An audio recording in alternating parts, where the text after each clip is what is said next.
안녕하세요. 핫달입니다. 기도하고 말씀 보시겠습니다. 참 좋으신 하나님, 아버지 하나님 저희를 말씀 앞에 세워주시니 감사합니다. 처음부터 끝까지 오직 주님 이끌어 주시고 주님의 은혜로 깨달아질 수 있도록 주님 인도해 주세요. 예수님 이름으로 기도합니다. 아멘. 마태복음 11장입니다. 세례자 요한.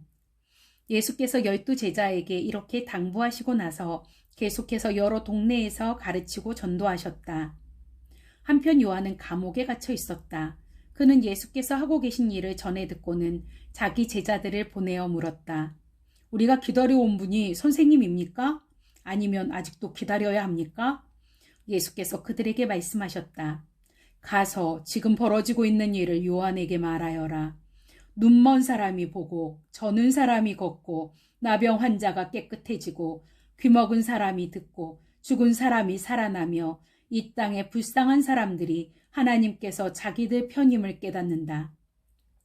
이것이 너희가 기대하던 것이냐? 그렇다면 너희야말로 가장 복된 사람인 줄 알아라. 요한의 제자들이 보고하러 떠나자 예수께서 무리에게 요한에 대해 말씀하셨다. 그를 보러 광야로 나갈 때에 너희는 무엇을 기대했더냐? 주말을 쉬러 나온 사람이더냐? 아닐 것이다. 그럼 무엇이냐? 멋진 양복을 차려입은 교주더냐? 광야에서는 어림도 없다. 그럼 무엇이냐? 예언자냐? 맞다. 예언자다. 너희 평생의 최고의 예언자일 것이다. 그는 예언자 말라기가 내가 내 예언자를 앞서 보내어 내 길을 평탄하게 만들 것이다. 라고 말한 그 예언자다. 지금 무슨 일이 벌어지고 있는지 내가 말해주겠다. 역사상 어느 누구도 세례자 요한보다 나은 사람이 없다. 그러나 그가 너희에게 준비시킨 천국에서는 가장 낮은 사람이라도 요한보다 앞선다. 오랫동안 사람들은 스스로 하나님 나라에 들어가고자 애써왔다. 그러나 예언자들의 책과 하나님의 율법을 자세히 읽어보면 알겠지만 그 모든 것이 요한에서 절정에 이르고 요한과 협력하여 천국의 메시아를 위한 길을 예비하고 있다. 이렇게 보면 요한은 너희 모두가 어서 와서 메시아를 소개해 주기를 고대했던 그 엘리야가 맞다. 내 말을 듣고 있느냐? 정말로 듣고 있느냐? 이 시대 사람들을 어떻게 설명할 수 있을까? 그들은 우리는 더 놀고 이야기하고 싶은데 엄마 아빠는 늘 피곤하고 바쁘다고 해요. 하고 불평을 늘어놓는 아이와 같다. 요한이 와서 금식하니 사람들은 그가 미쳤다고 했다. 내가 와서 실컷 먹으니 사람들은 내가 술고래며 인간 쓰레기들의 친구라고 했다. 본래 여론조사는 믿을 만한 것이 못되지 않더냐. 음식 맛은 먹어보아야 안다. 자연스러운 은혜의 리듬을 배워라. 그 후에 예수께서 자신이 가장 열심히 일하였으나 사람들의 반응이 가장 적었던 여러 도시들을 호되게 책망하셨다. 그곳 사람들이 무관심하게 제 갈 길로 가버렸던 것이다. 고라시나 너에게 화가 있을 것이다. 베스다야 너에게 화가 있을 것이다. 두로와 시돈이 너희가 본 엄청난 기적의 절반만 보았어도 당장 무릎을 꿇었을 것이다. 심판날에 그들은 너희에 비하면 가벼운 벌로 끝날 것이다. 가버나움아 내가 잔뜩 점잔을 뺀다만 결국은 지옥에 떨어질 것이다. 소돔 사람들도 너처럼 기회가 있었다면 그 도시가 지금까지 남아있을 것이다. 심판날에 그들은 너희에 비하면 가벼운 벌로 끝날 것이다. 갑자기 예수께서 기도하셨다. 하늘과 땅의 주인이신 아버지 감사합니다. 아버지께서는 아버지의 길을 똑똑하고 다 아는 체 아는 사람들에게는 숨기시고 평범한 사람들에게는 분명히 밝히셨습니다. 그렇습니다, 아버지. 아버지께서는 이렇게 일하시는 것을 좋아하십니다. 예수께서 다시 사람들에게 말씀하시되 이번에는 부드럽게 말씀하셨다. 아버지께서 이 모든 것을 내게 행하고 말하라고 맡겨주셨다. 이것은 아버지와 아들이 서로를 잘 아는 친밀한 관계에서 비롯되는 부자간의 독특한 일이다. 아무도 아버지가 아는 것처럼 아들을 아는 이가 없고 아들이 아는 것처럼 아버지를 아는 이도 없다. 하지만 나는 이것을 나 혼자만 누릴 생각이 없다. 누구든지 들을 마음만 있다면 나는 차근차근 가르쳐줄 준비가 되어 있다. 너희는 피곤하고 지쳤느냐? 종교 생활에 탈진했느냐? 나에게 오너라. 나와 함께 길을 나서면 너희 삶은 회복될 것이다. 내가 너희에게 제대로 오시는 법을 가르쳐 주겠다. 나와 함께 걷고 나와 함께 일하여라. 내가 어떻게 하는지 잘 보아라. 자연스러운 은혜의 믿음을 배워라. 나는 너희에게 무겁거나 맞지 않는 짐을 지우지 않는다. 나와 함께 있으면 자유롭고 가볍게 사는 법을 배울 것이다. 아멘. 12장 안식일의 주인. 어느 안식일에 예수께서 제자들과 함께 곡식이 무르익은 밭 사이를 거닐고 계셨다. 제자들이 배가 고파 곡식 이삭을 따서 씹어 먹었다. 바리새인들이 그 일을 예수께 일러 바쳤다. 당신의 제자들이 안식의 규정을 어기고 있습니다. 예수께서 말씀하셨다. 정말이냐? 너희는 다윗과 그 동료들이 배고플 때의 한 일을 읽어보지 못했느냐? 그들이 성소에 들어가서 제사장들 외에는 아무도 먹지 못하게 되어 있는 제단에서 갓 물려낸 빵을 먹지 않았느냐? 또 너희는 성전에서 직무를 수행 중인 제사장들이 매번 안식일 규정을 어기는데도 죄가 되지 않는다는 것을 하나님의 율법에서 읽어보지 못했느냐? 여기에는 종교 이상으로 훨씬 많은 문제가 걸려 있다. 너희가 만일 나는 경직된 의식보다 유연한 마음을 더 원한다고 한 성경 말씀의 뜻을 조금이라도 안다면 사소한 일로 이렇게 트집 잡지는 않을 것이다. 인자는 안식일의 종이 아니라 주인이다. 예수께서 밭을 떠나 그들의 회당에 들어가셨다. 거기에 한쪽 손이 오그라든 사람이 있었다. 그들은 예수께 안식일에 병을 고치는 것이 율법에 맞습니까? 하고 물었다. 예수를 함정에 빠뜨리려고 했던 것이다. 예수께서 대답하셨다. 여기 혹시 자신의 어린 양 한 마리가 골짜기에 떨어졌는데 안식일이라고 해서 그 어린 양을 끌어내지 않는 사람이 있느냐? 하물며 인간에게 친절을 베푸는 것이 짐승에게 친절을 베푸는 것만큼이나 율법에 맞지 않겠느냐? 그러고 나서 예수께서 그 사람에게 말씀하셨다. 내 손을 내밀어라. 그가 내밀자 그 손이 다 나았다. 바리새인들은 발끈해 나가서는 예수를 파멸시킬 방도를 흥분하며 이야기했다. 내가 택한 나의 종. 예수께서 사람들이 자기를 붙잡으려는 것을 아시고 다른 데로 가셨다. 많은 사람들이 따라왔고 예수께서는 그들을 다 고쳐주셨다. 또 그들에게 소문을 내지 말라고 당부하셨다. 이사야가 기록한 대로 하신 것이다. 내가 신중히 택한 종을 잘 보아라. 나는 그를 한없이 사랑하며 기뻐한다. 내가 내 영을 그 위에 두었으니 그가 모든 나라에 정의를 선포할 것이다. 그러나 그는 소리 지르거나 목소리를 높이지 않으며 길가에서 소란을 피우지 않을 것이다. 그는 누구의 감정도 짓밟지 않으며 너희를 궁지에 몰아넣지도 않을 것이다. 어느새 그의 정의가 승리할 것이며 아득히 먼 곳에 믿지 않는 사람들까지도 들려오는 그의 이름만 듣고도 희망을 품게 될 것이다. 중립지대는 없다. 그 후에 사람들이 귀신 들고 눈 멀고 귀 먹은 불쌍한 사람을 예수 앞에 데려왔다. 예수께서 그를 고쳐 시력과 청력을 되찾아 주셨다. 그것을 본 사람이 감동했다. 이 사람은 다윗의 자손이 틀림없다. 그러자 바리새인들은 그 보고를 듣고는 빈정대며 말했다. 마술이다. 소매자락에서 마귀의 속임수를 끄집어낸 것이다. 예수께서 그들의 비방에 맞섰다. 같은 사람에게 서로 상반되는 판결을 내리는 재판관은 자기 말을 무효로 하는 것이다. 늘 싸움질하는 가정은 무너지게 마련이다.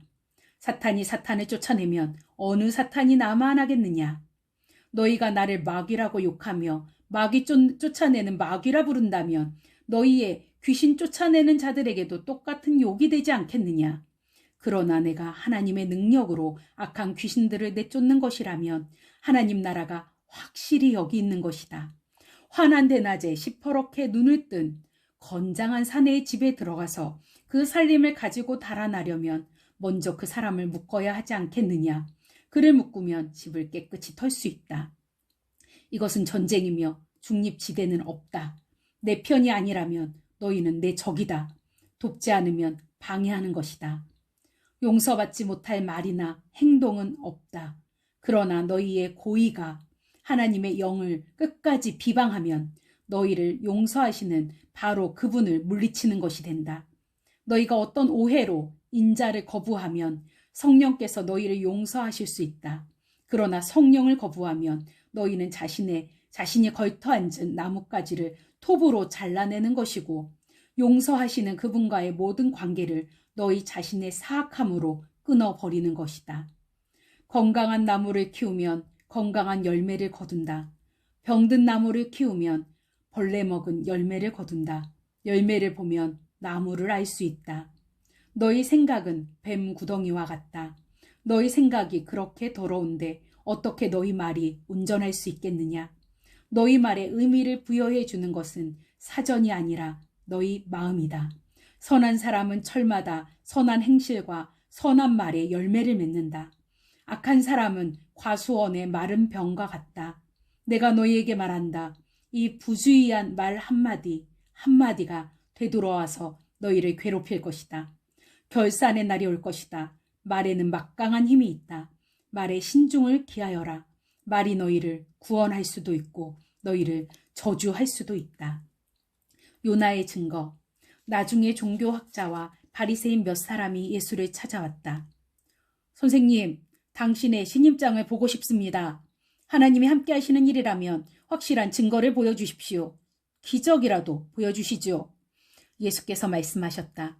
너희가 증거를 찾고 있으나 엉뚱한 증거를 찾고 있다. 너희는 너희의 호기심을 만족시켜주고 기적에 대한 너희의 욕망을 채워줄 무언가를 바란다. 그러나 너희가 얻게 될 유일한 증거는 증거처럼 여겨지지 않는 요나의 증거뿐이다. 사흘 밤낮을 물고기 뱃속에 있었던 요나처럼 인자도 사흘 밤낮을 깊은 무덤 속에서 지낼 것이다. 심판날에 니느웨 사람들이 일어나 이 세대를 정죄할 증거를 내놓을 것이다. 요나가 설교할 때 그들이 자신들의 삶을 고쳤기 때문이다. 요나보다 더 큰 설교자가 여기 있는데도 너희는 증거를 따지고 있다. 심판날에 시바 여왕이 앞에 나와서 이 세대를 정죄할 증거를 제시할 것이다. 여왕이 지혜로운 솔로몬의 말을 들으려고 먼 땅 끝에서부터 찾아왔기 때문이다. 솔로몬의 지혜보다 더 큰 지혜가 바로 너희 앞에 있는데도 너희는 증거 운운하며 억지를 부리고 있다. 사람에게서 쫓겨난 더러운 악한 귀신은 광야를 이리저리 떠돌며 자기가 들어갈 만한 오아시스, 곧 순진한 영혼을 찾아다닌다. 아무도 찾지 못하면 귀신은 내가 전에 있던 소굴로 들어가자 하고 말한다. 돌아가 보니 그 사람은 흠 하나 없이 깨끗한데 텅 비어있다. 그래서 악한 귀신은 달려가서 자기보다 더 악한 귀신을 7이나 끌어 모아서는 다 함께 그 사람 안에 들어가 난장판을 벌인다. 결국 그 사람의 상태는 깨끗함을 받지 않았던 처음보다 훨씬 나빠진다. 바로 이 세대가 그렇다. 너희 생각에는 너희가 삶의 쓰레기를 치워내고 하나님 앞에 준비된 것 같을지 모르나 너희는 내 나라의 메시지를 순순히 받아들이지 않았다. 이제 온갖 마귀가 다시 들어오고 있다. 순종이 피보다 진하다. 예수께서 아직 무리에게 말씀하고 있는데 그분의 어머니와 형제들이 나타났다.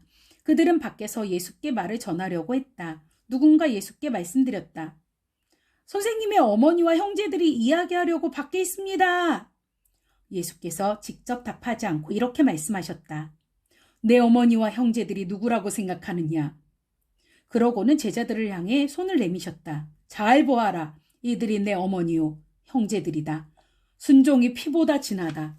내 하늘 아버지의 뜻에 순종하는 사람이 내 형제요 자매요 어머니다. 13장 씨 뿌리는 농부 이야기. 같은 날 예수께서 집에서 나가 해변에 앉으셨다. 순식간에 바닷가를 따라 무리가 모여들어 예수께서 할 수 없이 배에 오르셨다. 예수께서 배를 설교단 삼아 회중에게 여러 이야기를 들려주셨다. 너희는 어떻게 생각하느냐? 어떤 농부가 씨를 뿌렸다. 씨를 뿌리는데 덜어는 길 위에 떨어져서 새들이 먹어버렸다. 덜어는 자갈밭에 떨어져서 금세 싹이 났으나 뿌리를 내리지 못해 해가 나자 곧 시들어 버렸다. 덜어는 잡초밭에 떨어져서 싹이 났으나 잡초가 짓눌려 버렸다. 덜어는 좋은 땅에 떨어져서 농부가 생각지도 못한 큰 결실을 맺었다. 너희는 듣고 있느냐? 정말로 듣고 있느냐? 왜 이야기인가? 제자들이 다가와서 물었다. 왜 이야기로 말씀하십니까? 예수께서 대답하셨다. 너희에게는 하나님 나라를 아는 깨달음이 주어졌다. 너희는 하나님 나라가 어떻게 되어가는지 안다. 그러나 이 선물, 이 깨달음은 누구한테나 있는 것이 아니다. 어떤 사람에게는 주어지지 않았다. 누구든지 준비된 마음이 있으면 언제라도 깨달음과 이해가 막힘없이 흐른다. 그러나 준비된 마음이 없으면 깨달음은 흔적도 없이 금세 사라진다. 내가 이야기로 말하는 것은 그런 이유에서다.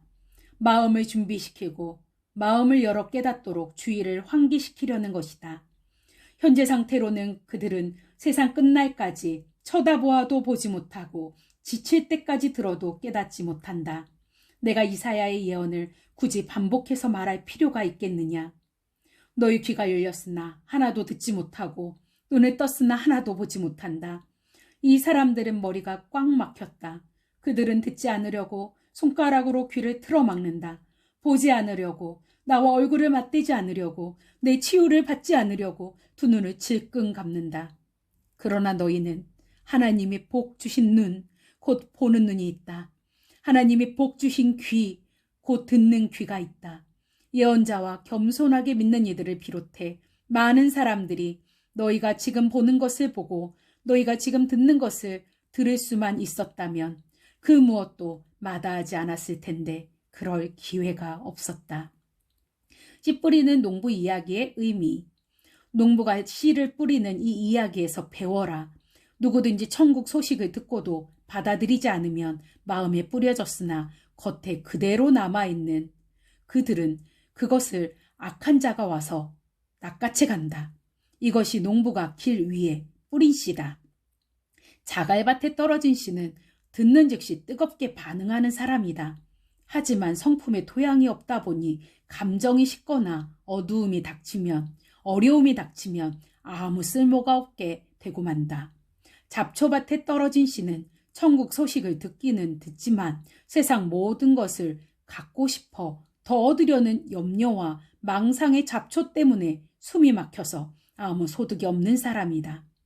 좋은 땅에 떨어진 씨는 그 소식을 듣고 받아들여서 생각지도 못한 큰 결실을 맺는 사람이다. 예수께서 또 다른 이야기를 들려주셨다. 하나님 나라는 자기 밭에 좋은 씨를 심은 농부와 같다. 그날 밤 품꾼들이 자는 동안에 그의 원수가 밀밭 사이사이에 엉겅퀴를 뿌리고는 동트기 전에 자취를 감췄다. 푸른 싹이 처음 나고 나달이 연글려고 할 때에 엉겅퀴도 함께 나왔다. 일꾼들이 농부에게 와서 말했다. 주인님, 좋은 씨만 가려서 심지 않았습니까? 이 엉겅퀴는 어디서 왔습니까? 주인은 원수가 그랬구나 하고 대답했다. 일꾼들은 엉겅퀴를 뽑을까요? 하고 물었다. 주인이 말했다. 아니다. 엉겅퀴를 뽑다가 밀까지 뽑아 버리겠다. 그냥 추수 때까지 같이 자라게 두어라. 그때 내가 추수하는 사람들에게 엉겅퀴는 뽑아 따로 묶어 불사르고 밀은 거두어 곡간에 넣으라고 하겠다. 또 다른 이야기다. 하나님 나라는 농부가 심은 솔씨 하나와 같다. 솔씨는 씨로서는 아주 작지만 세월이 가면 독수리들이 그 안에 둥지를 틀 만큼 큰 나무로 자란다. 또 다른 이야기다. 하나님 나라는 여자가 보리빵 수십 개를 만들려고 반죽에 넣은 누룩과 같다. 기다리고 있으면 반죽이 부풀어 오른다. 그날 예수께서는 이야기만 하셨다. 오후 내내 이야기 시간이었다. 그분이 이야기로 말씀하신 것은 예언의 성취였다. 내가 입을 열어 이야기하겠다. 세상 첫날부터 숨겨진 것들을 내가 드러내겠다. 역사에 막이 내릴 때 예수께서 회중을 돌려보내시고 집에 들어가셨다. 제자들이 들어와서 말했다. 밭의 엉겅퀴 이야기를 설명해 주십시오. 그래서 예수께서 설명해 주셨다. 좋은 씨를 뿌리는 농부는 인자다. 밭은 세상이고 좋은 씨는 천국 백성이다. 엉겅퀴는 마귀의 백성이고 엉겅퀴를 뿌리는 원수는 마귀다. 추수 때는 시대의 끝이고 역사의 끝이다. 추수하는 일꾼들은 천사들이다. 엉겅퀴를 묶어서 불사르는 장면은 마지막 막에 나온다. 인자가 천사들을 보내어 자기 나라에서 엉겅퀴를 뽑아 쓰레기장에 던지면 그것으로 끝이다. 그들은 높은 하늘에 대고 불평하겠지만 아무도 그 귀 기울이지 않을 것이다. 그러나 거룩하게 무르익은 삶들은 성숙하게 자라서 자기 아버지의 나라를 아름답게 꾸밀 것이다. 너희는 듣고 있느냐? 정말로 듣고 있느냐? 하나님 나라는 오래도록 밭에 감추어져 있다가 그 곁을 지나가던 사람이 우연히 찾아낸 보물과 같다. 찾아낸 사람은 어쩔 줄 몰라서 이게 웬 횡재냐? 하며 전 재산을 팔아 그 밭을 산다. 하나님 나라는 최고의 진주를 찾아다니는 보석상과 같다. 흠없는 진주를 만나면 그는 즉시 모든 것을 팔아 그 진주를 산다. 하나님 나라는 바다에 던져 온갖 물고기를 잡는 그물과 같다. 그물이 가득 차면 해변가로 끌어다가 좋은 물고기는 골라서 통에 담고 먹지 못할 것은 버린다. 역사의 막이 내릴 때도 그럴 것이다. 천사들이 와서 쓸모없는 물고기들은 추려내서 쓰레기통에 버릴 것이다. 엄청난 불평이 있겠지만 전혀 소용없을 것이다. 예수께서 물으셨다. 이제 이 모든 것을 알 것 같으냐? 그들은 예 하고 대답했다. 예수께서 말씀하셨다. 너희가 보다시피 하나님 나라의 훈련을 잘 받은 학생은 마치 편의점 주인과 같다. 무엇이든 필요한 것이면 신상품이든 재고든 꼭 필요한 때에 척척 찾아낸다. 이 이야기를 다 마치시고 예수님은 그곳을 떠나 고향으로 돌아가셔서 그곳 회당에서 설교하셨다. 예수께서는 모든 사람의 감탄을 자아낼 정도로 대단하셨다. 사람들은 말했다. 이 사람이 이렇게 훌륭한 사람인지 미처 몰랐어.